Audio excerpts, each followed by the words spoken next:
I want to talk about the historical evidence for Jesus. Is he a man or is he a myth? Yeah, good question. And lots of people would answer by saying he is a myth. It's important to see that that's not the way that Luke presents the Lord Jesus at all. In the 3rd chapter of his gospel, he says in the 15th year of Caesar Tiberius, and what he's doing there is he is inviting scrutiny. He's saying, look, here's a date, here's a historical marker. Go back and compare against this, and He packs it with historical detail after historical detail. Absolutely. And again, at the very start of the gospel in chapter 1, when he's writing to Theophilus, he says, like, I have carefully investigated these matters. This is not like a sensationalized work of fiction. This is in some ways the quite like basic and ordinary, unspectacular recording of events just exactly as they happened.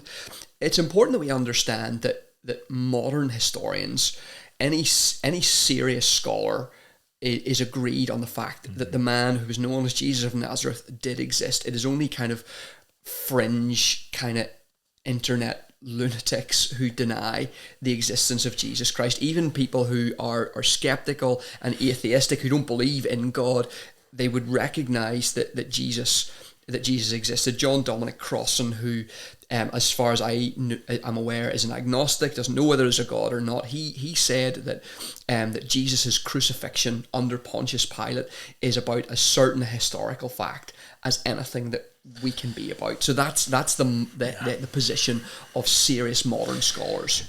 Yeah, and like there's so many historical characters that we all believe in and are never dispute. People like Alexander the Great or Julius Caesar.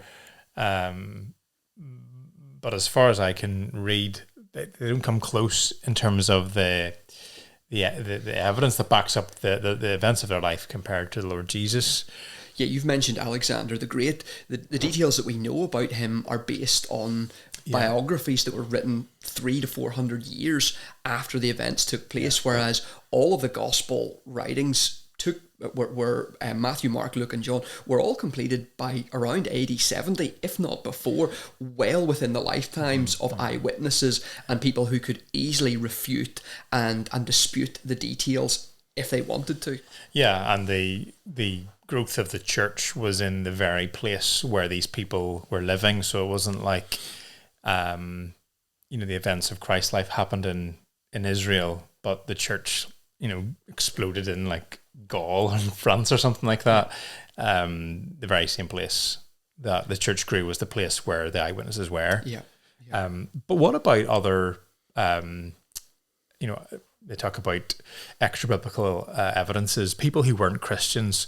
Do we have anything from them around those times that speak about Christ's life? Yeah, we absolutely do. Again, within 100 years of the life of Jesus, we have probably around 10 historical scholars or historians who recorded events, people who weren't Christians, who had no interest in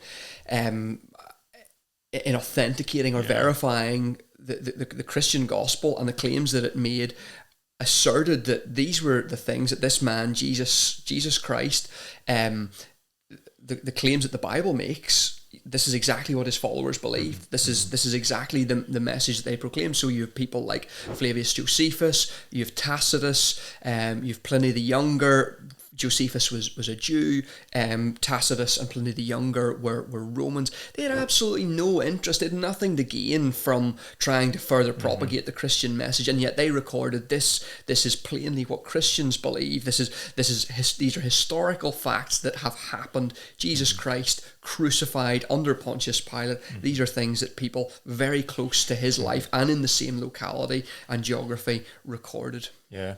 When we get to the likes of, we pick up the Gospel of Luke, for example, it doesn't begin once upon a time there was this man called Jesus. It invites us to take it seriously. How else are we to read the likes of the Gospel of Luke or other Gospels? Yeah. So I think whenever it's presenting these four writers, Matthew, Mark, Luke and John, they present the life of Jesus Christ. They're not saying here is as a myth and a fairy tale. they're not asking us to make a leap in the dark. They're asking us to step into the light of history. They're saying, here are things that we witnessed. We were there. These things are true.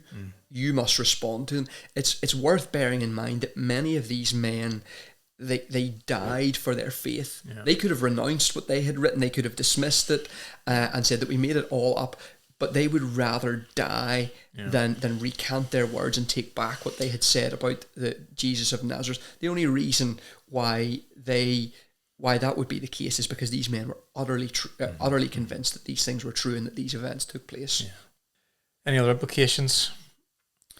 Well, I guess then we have to respond. Yeah. We have to, if these historical records are serious historical records, and they are that, then like any other historical work, like the biographies of Alexander the Great, Julius Caesar's Gallic Wars, all of these things, we take them seriously. Yeah. We'll read the information, and unless we have good reason to dismiss what they say, we accept it. We have to respond to what Matthew, Mark, Luke and John say about Jesus Christ in the same way. We have to take seriously what he says. Yeah, and I remember someone once said about Christianity, and it was potentially Chesterton or C.S. Lewis, as it always is, that Christianity, like it's a matter of events, like times and events, or events and places, and the point is, the whole message of Christianity, it's not, our lives aren't changed by the mere teaching of Jesus, which could have been helpful to us even if it was a parable. What our lives are changed because a real man who was the Son of God died on a cross and rose again in this real world that we live in. Yeah, absolutely. Christianity is not sort of timeless precepts and wise sayings. It does have elements of that, the book of Proverbs, for example, but ultimately it is truth revealed in history. It is the claim that God has spoken, that God has acted, and particularly in the person of Jesus Christ, that God has come among us, that we might be redeemed and reconciled to him. Yeah, absolutely.